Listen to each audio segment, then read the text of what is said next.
C'est un endroit où un lieu comme ça n'existe pas. On pense que ça manque aussi un lieu comme ça, parce qu'il ne va pas y avoir que le côté resto, il va y avoir aussi le côté lieu culturel où on veut proposer des concerts, des spectacles, tout ça. Et en fait, il n'y a pas de lieu comme ça à créer.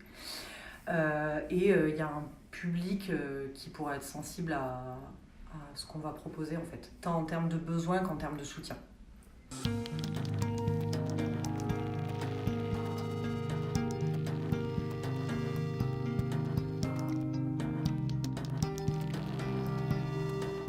La genèse du projet, c'est en fait deux copines, donc moi et Ève, qui sera la future cuistot du resto, qui nous sommes dit, en fait, un soir, on était tranquillement dans notre salon et puis on s'est dit qu'est-ce qu'on va pouvoir faire ensemble. On avait déjà évoqué l'idée d'ouvrir un bar associatif, un café associatif.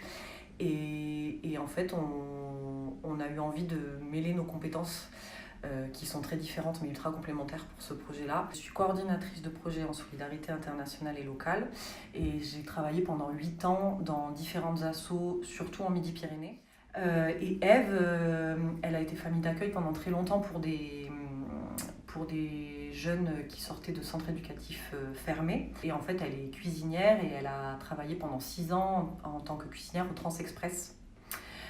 Voilà, donc dans le secteur associatif aussi. Et voilà, du coup, en fait, on a la compétence de pouvoir ouvrir un restaurant, donc avec proposer de la nourriture, et puis après le côté coordination de projet avec du social, de l'insertion, de la culture.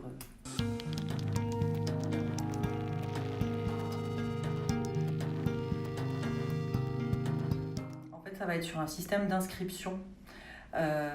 Donc en fonction des revenus, en fait, vous allez pouvoir vous inscrire en tant que bénéficiaire, en fait, de l'offre que proposera le restaurant. Et il y aura en fonction des revenus des formules à 2 euros. Donc là, c'est le repas à prix coûtant. En gros, vous payez que ce que nous a coûté en produit le repas. 4 euros, 8 euros. Et après, il y aura l'offre de soutien, enfin, accessible à tous, qui sera à 9,50 euros. Là, on va s'adresser aussi aux travailleurs qui a du mal à boucler ses fins de mois. En fait, on élargit les personnes bénéficiaires. On veut faire venir aussi le mec qui travaille à côté et qui a besoin de manger un plat du jour. En fait, on veut de la mixité sociale. Et en plus, le fait de payer, même si c'est très peu, même si c'est à prix coûtant, on pense que c'est aussi sortir d'une position d'assistanat. On donne quand même quelque chose, on rend la dignité aux gens, parce que les gens, en fait, ils vont payer aussi, ça marche aussi comme ça.